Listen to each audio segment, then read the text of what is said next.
Yeah. Ayete porukono da tata kada se toto do bo la la kana no no no tata para tata kada se kono na la la poka se chese poka kada se isa tata tata tata hey ya no bo la la por kada.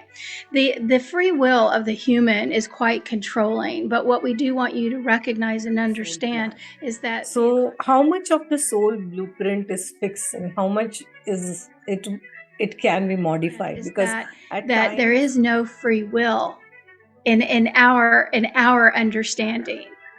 And so we have to get used to retraining our brain and retraining our physical bodies to be able to accept this new light energy that's replacing that old heavy energy that was removed. And then, so the way that I see it is that my body is an airplane and my soul is the pilot. The Akashic guides, the Akashic masters, are basically the control tower. And this control tower is the one that's directing the soul. So, the guides keep continually saying that, as long as you keep growing, the relationship that you started, you'll probably outgrow unless that partner grows with you to be in. They're saying, but what we want you to recognize, I'm seeing a staircase, that each letting go, each choice and decision allows the human to walk up the staircase one step at a time, one rung at a time, so that they can find, adjust, and become what is needed for them to be at their highest frequency.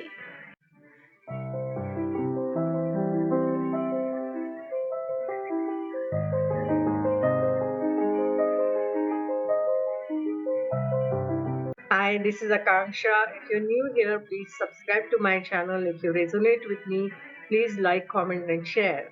Welcome to Multidimensional Soul Podcast and a Talk Show. We have with us today Lisa Wetsel, who is the Akashic Records Consultant.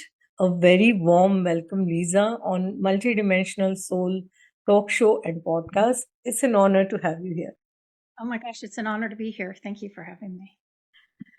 Can you explain Akashic Records to our viewers? Because we have had a couple of Akashic Records people on our show, and each person has a little bit of different understanding. I understand that these are dynamic and these are multidimensional, but I would love to know from you and the records as to what exactly are Akashic Records.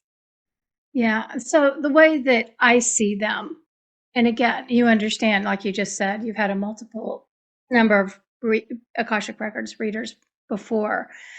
So we have a tendency to see things from different perspectives because of who we are.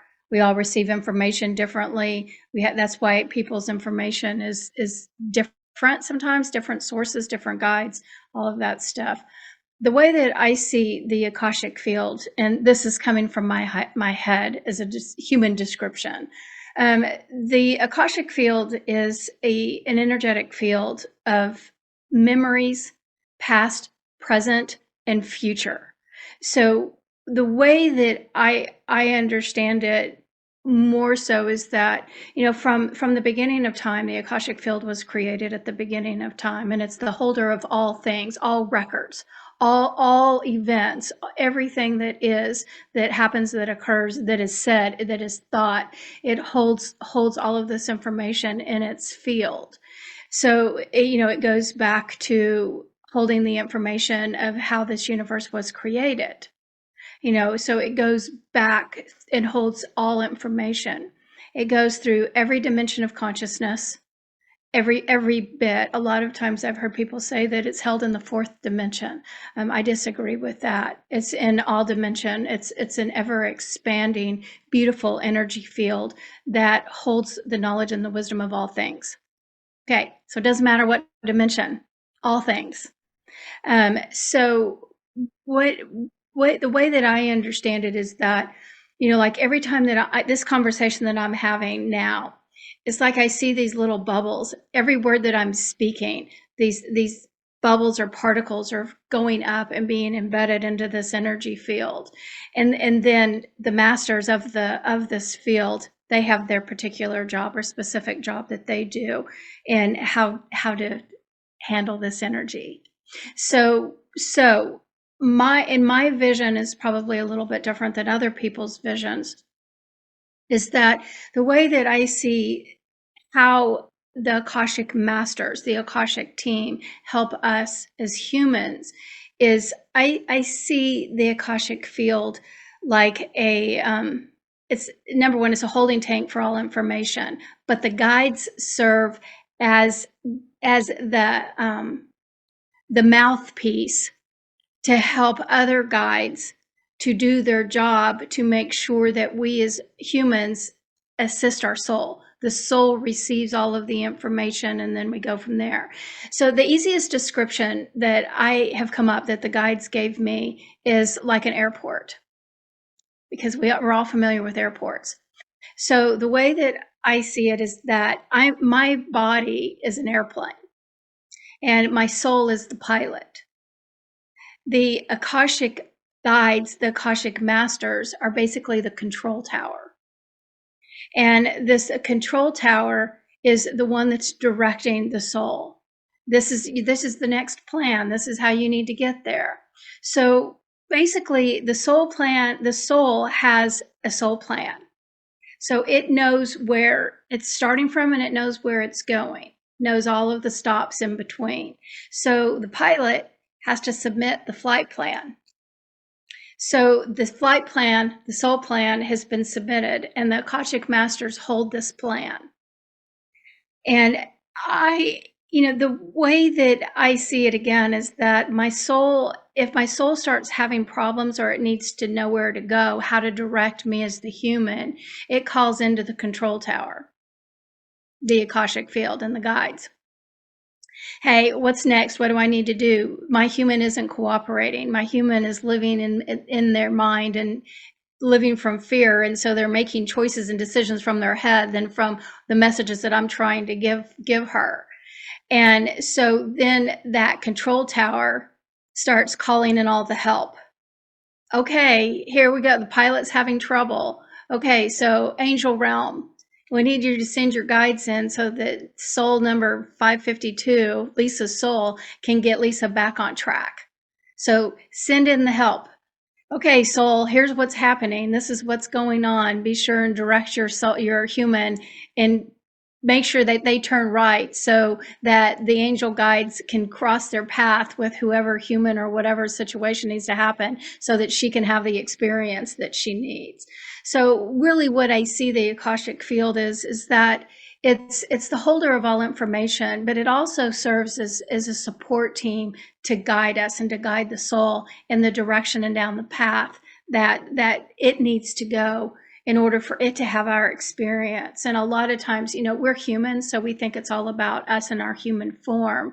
But from that spiritual aspect, this realm that's beyond this human realm, there's a lot more that's going on. And it's behind the scenes and directing and helping the soul to achieve its accomplishments. Okay, did I explain that? Yes, yes. Did I Thank you. cover everything? Yes, thank you. Yeah. So, how did you get into this space of reading the Akashic records? Well, it was kind of an accident. Okay. Actually. So I was a director of a massage therapy school, and I had an instructor that taught classes.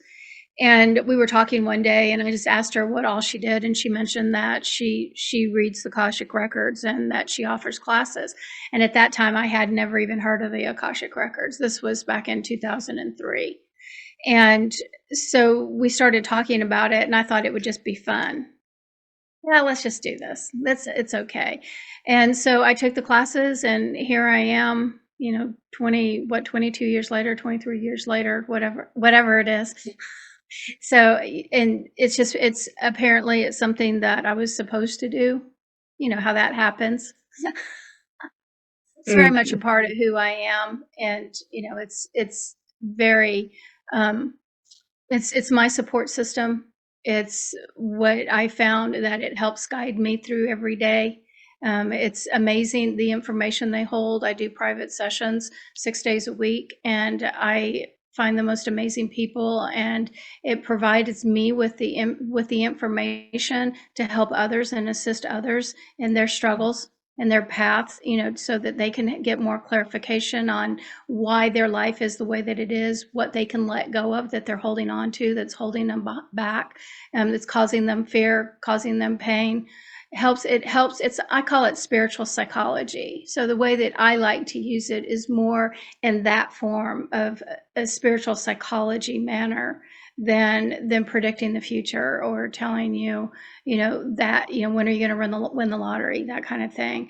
That's exaggeration, but I feel better with helping people work through their traumas and their fears and their belief systems to become more content and help evolve us as humans into this fifth dimension consciousness.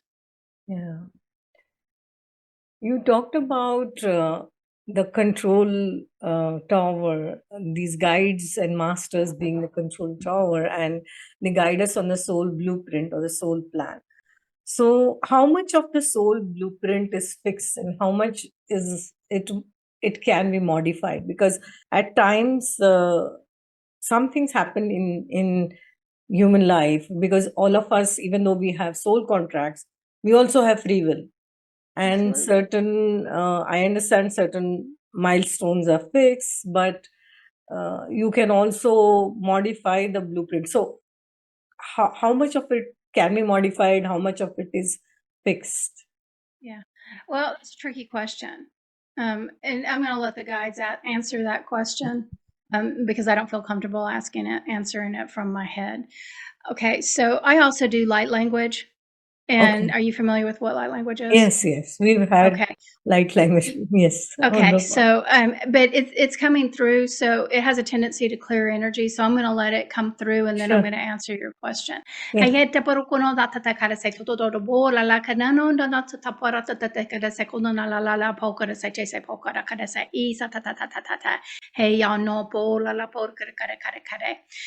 The free will of the human is quite controlling, but what we do want you to recognize and understand is that the Akashic field allows individuals freedom to make the choices and the decisions that are best for them at that particular time, due to the state or the place of growth that they are in. We recognize that the human constantly makes choices and decisions from their mind, as this is what they're programmed to do.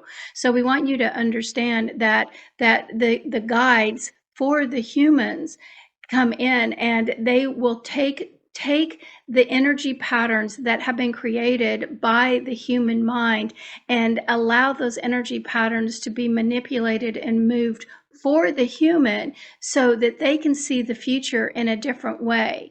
We want you to understand that the patterns that are laid in stone, literally, and I'm seeing like a stone tablet, that are laid in stone are necessary for the soul's growth. And so what we want you to recognize, that there are certain patterns and experiences that are embedded in the existence of the soul that cannot be changed. And we want you to understand that this is 100% of the choices and decisions that are made by the human that will lead to the destiny of completing these assignments. Okay, and so what I'm seeing very clearly is that we have free will, but we don't have as much free will as we actually think. Okay, so if, let's say, I decide to get into a relationship with somebody that is going to be very challenging, that maybe my guides are telling me, don't do it, don't do it, don't do it. But my head is, oh my gosh, well, I have to be in a relationship. I've been so programmed to believe that I have to have a partner, that even though everything inside of me is saying, don't do it, I'm going to do it anyway. That's common. We don't listen to our intuition, we listen to our minds. But what they're telling me is that when an individual makes choices and decisions from their head, there are always lessons to be learned, regardless of the thought and the idea of having an interrelationship, meaning a connected relationship with somebody. Maybe that person was just supposed to be a passerby. Maybe it was just supposed to have a relationship that was just crossing paths, and it was only supposed to be a relationship for a month. but it extends to 8 months. We want you to recognize that there's still lessons to be learned, and the human experience is still unfolding and playing out, even when the human doesn't recognize what is happening. So what we want you to understand is that there is no free will in our understanding, because what we want you to recognize is everything that the human does is in alignment with the soul's plan. It just may not be cemented in the documentation of what is to happen. Okay, so maybe it's a situation where me as the human in my soul experience, I have to learn to stand in my truth. Learn to listen to my inner voice instead of the fear of being alone, the fear of not having a relationship. And so even though maybe this particular individual wasn't the person originally planned for me to have that experience with, okay, well, I'm choosing to have this experience with that person. So this is kind of what changes those timelines and what changes scenarios, but the lesson is always the same. Does that make sense? Oh, yeah. Yeah. Wow. Okay. Okay. Yeah. So we're always on the path. Yeah, and and that's, I have people ask me that all the time. Am I on the right path? Am I on my path? Absolutely you are, regardless. Yeah. Regardless of the choices and decisions that you make. When you look back and you think, wow, I wish I hadn't have done that, there was always something that was in that helped the soul grow, helped clear out my human construct, so that I can move on to the next experience.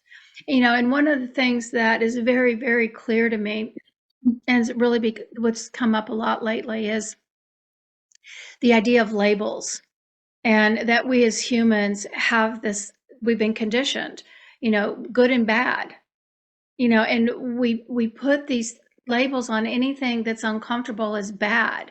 So therefore I shouldn't have had to experience it. I made the wrong choice because it's bad, because it was uncomfortable. Oh, I made this choice over here and it was fun and it was happy, and I had a great time. So that was a good choice.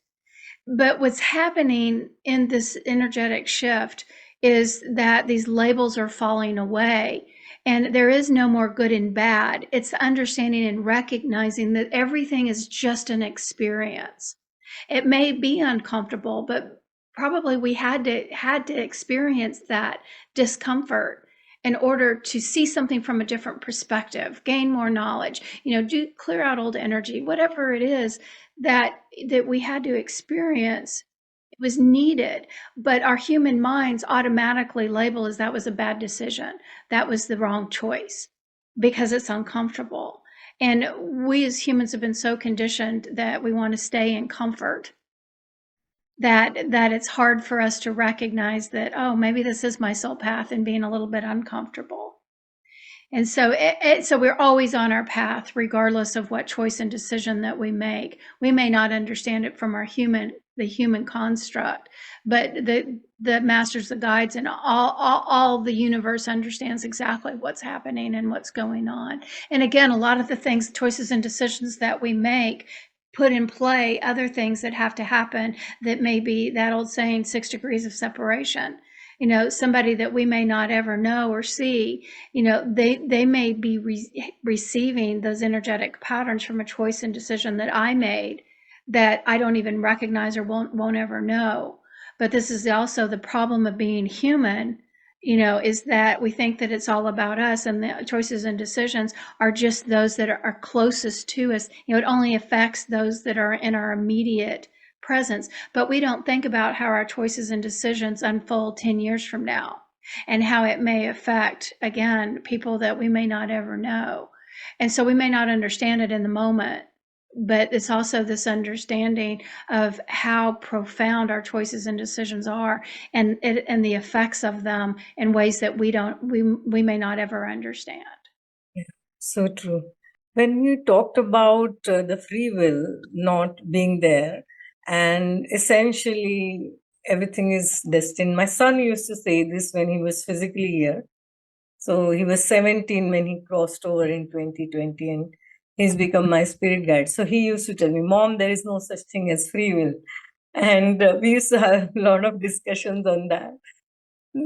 What is Yeah. Well, interesting, yeah, what is interesting is that I'm on a twin flame journey, and I got to know about that in 2021. And there is one understanding that when the divine feminine ascends, the divine masculine also ascends.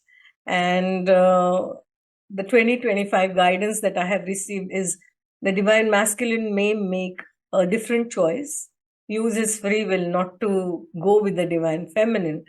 Earlier, the understanding was that the twin flames are meant to have physical reunion, and that is a path. That is one of the ascension paths. So the new guidance is that he may use his free will to not be with the divine feminine, go with some other karmic kind of feminine. So, what is the guidance from Akashic for that?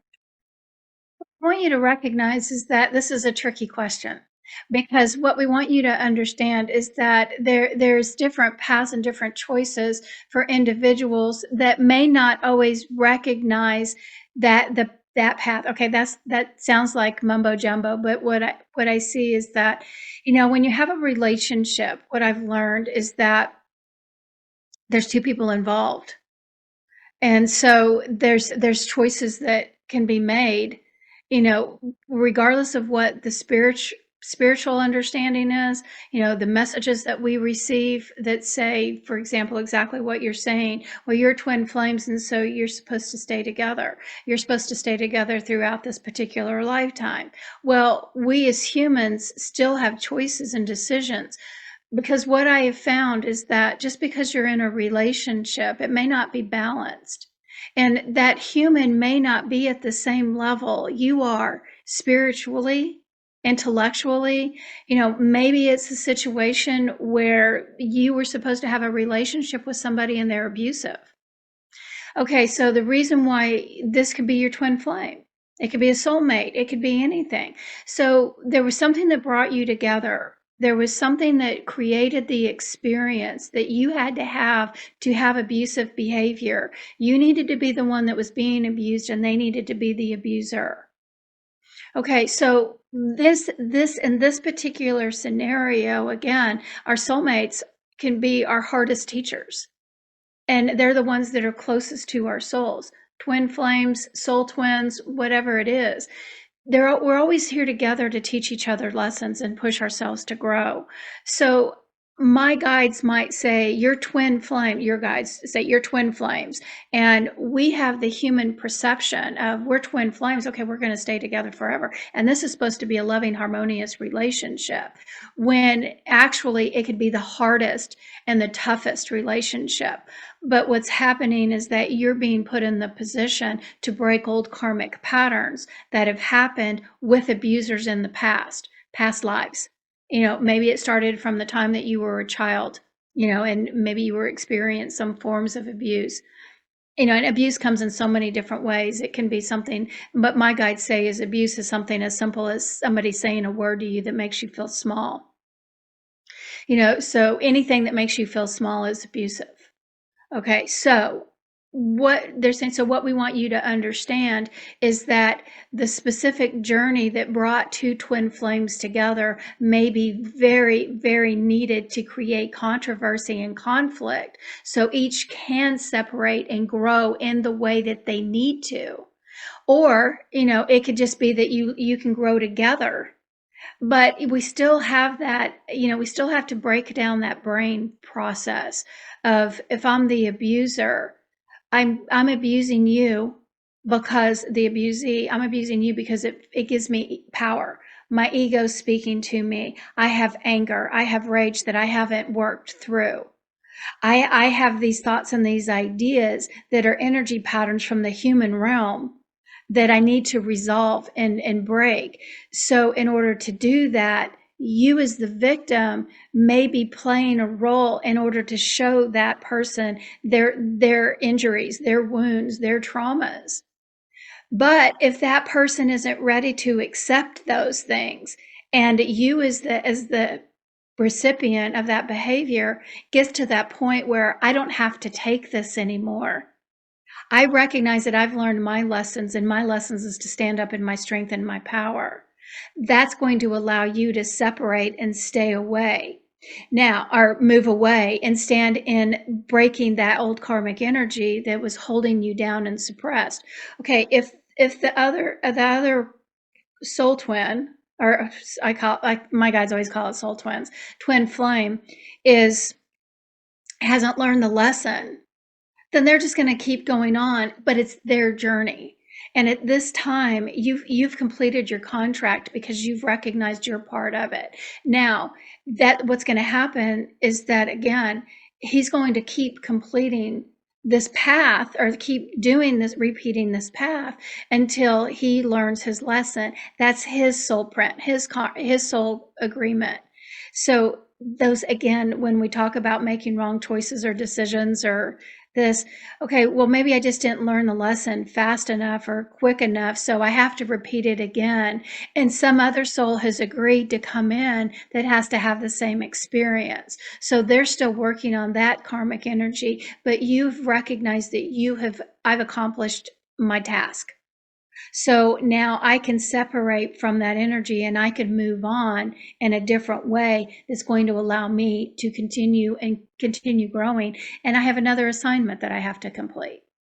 And maybe it's just the point of having another relationship where I'm pushed to stand in my strength and my power so that I don't revert back to being submissive and small again. Okay, does that answer your question? Yes.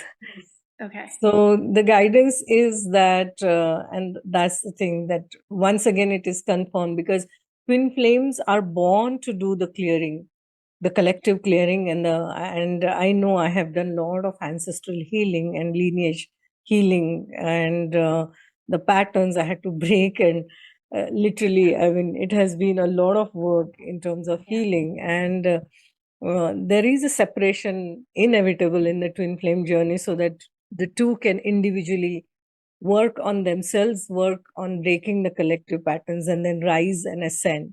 But at the same time, like you said, that if the person refuses to learn at that time, he has the free will at that time, and he will continue his journey separately. But you have complete, because the message that I had received is you have completed your contract, and that's why somebody else who's higher vibrational match, who's called as a divine counterpart, may come step in. So Yeah.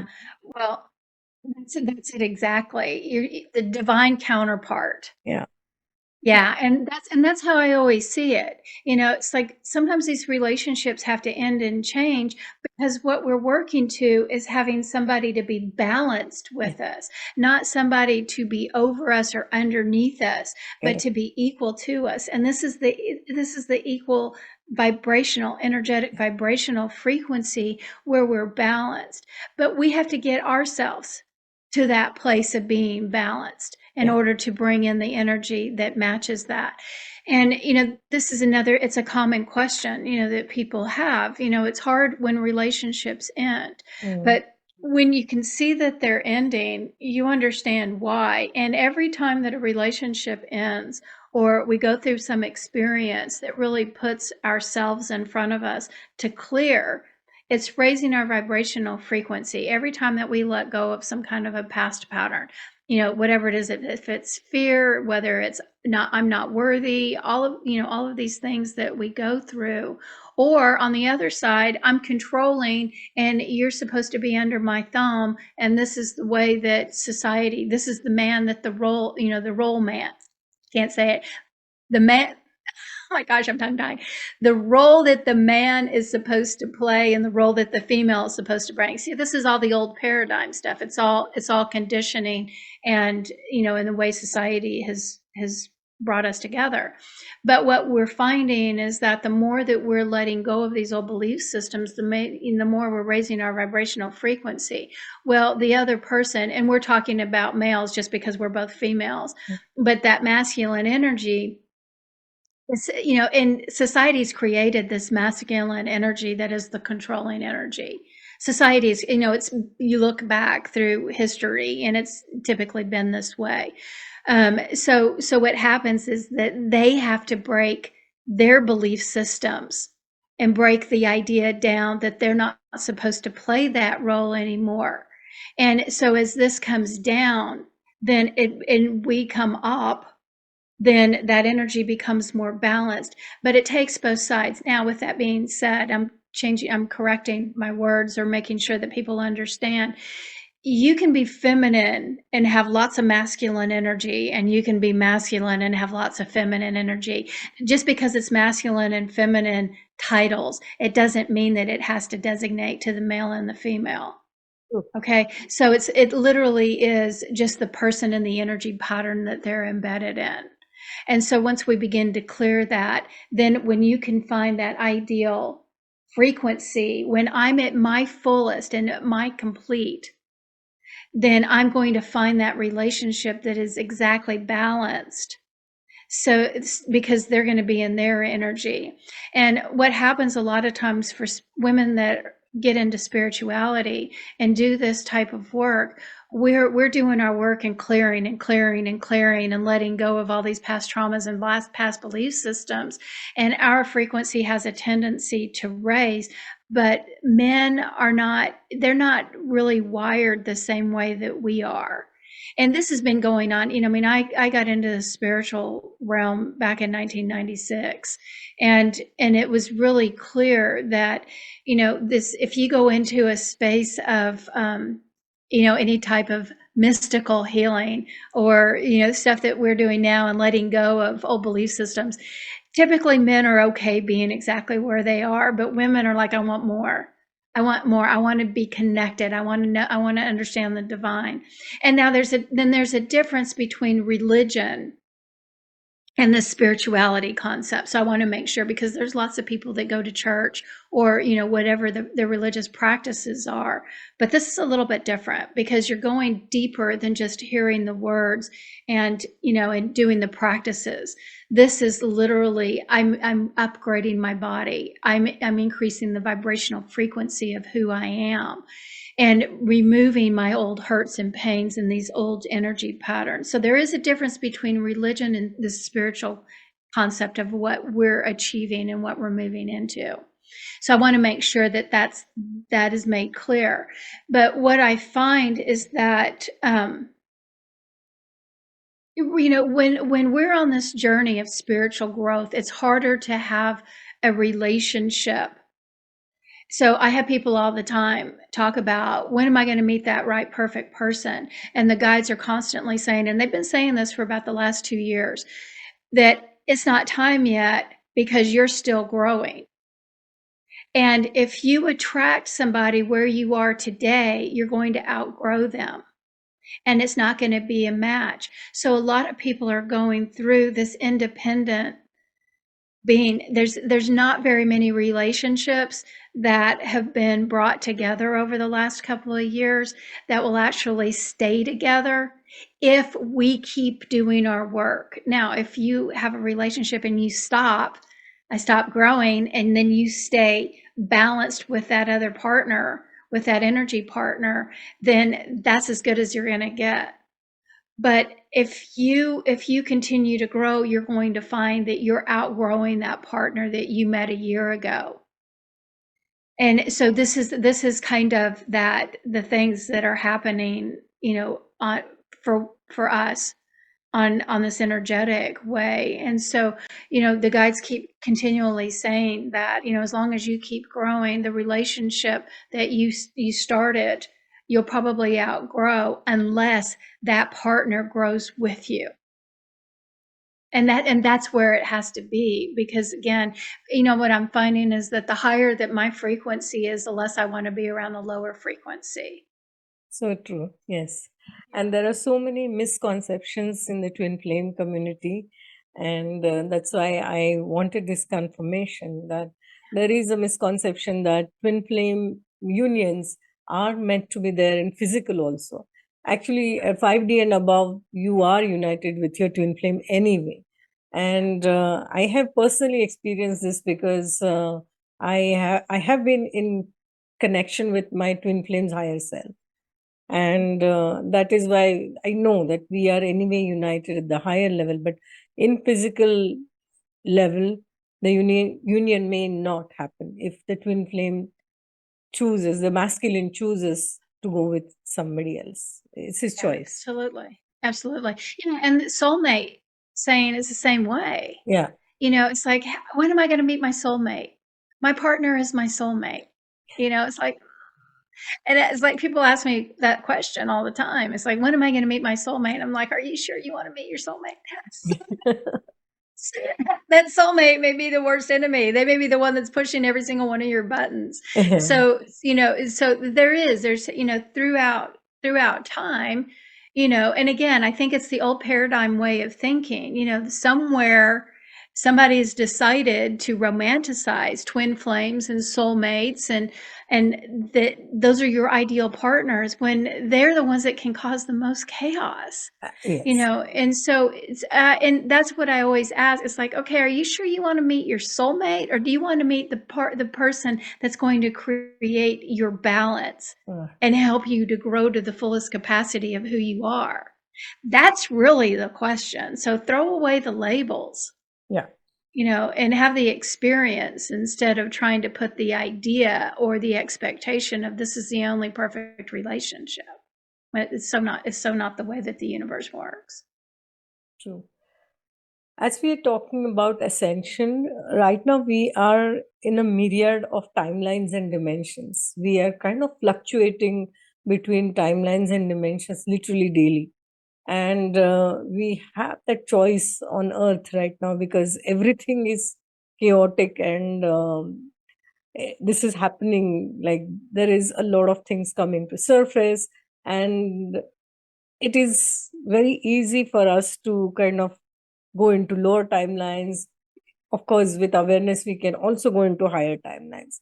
So what is the mechanics, or how do you suggest that from records perspective we choose the higher timelines and higher dimensions? How do we work towards that? What I want you to recognize is that you as the human will always stay on the timeline that is meant for you.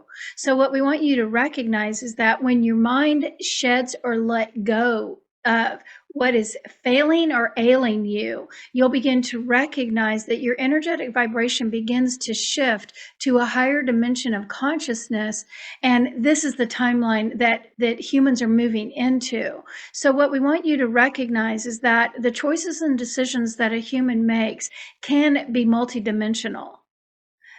But what we want you to understand is that it's more significant for the human to allow the heavy, dense energies to be released so that their energetic frequency rises or raises to match the specific timeline that they are meant to be in. They're saying, but what we want you to recognize, I'm seeing a staircase, that each letting go, each choice and decision allows the human to walk up the staircase one step at a time, one rung at a time, so that they can find, adjust, and become what is needed for them to be at their highest frequency. Okay. Does that answer your question? Yes. So essentially, you're saying that when we let go of the lower vibrational, whether it's people, situations, and things, and then we can move in a step-by-step manner to the higher timeline and the higher dimension. Absolutely. Yeah, absolutely. Yeah, and and it's a process. It's not like I just wake up today and it's like, oh, I'm going to just throw away all of this energy that I don't want anymore. And so that's kind of why it's hard for people to really understand that we are shifting and changing, because it seems like it's going so slow. But if we look back at, holy cow, how much I've changed in the last 6 months. I mean, especially today. My gosh, we're like on fast forward right now. Things are moving so quickly. But the thing about it is that when I let go of an old energy, let's just look at it as a belief system. And like what we talked about, the role that I'm supposed to play as a woman. societal belief system.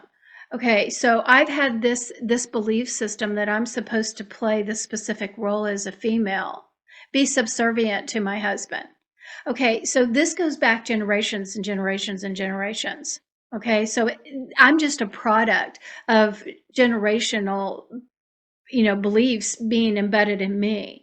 Okay, so you can understand that a belief system like that is deeply embedded, and how I'm seeing it now is like a root system that is going down to like the core of the earth. It's not just a surface root, it's deep.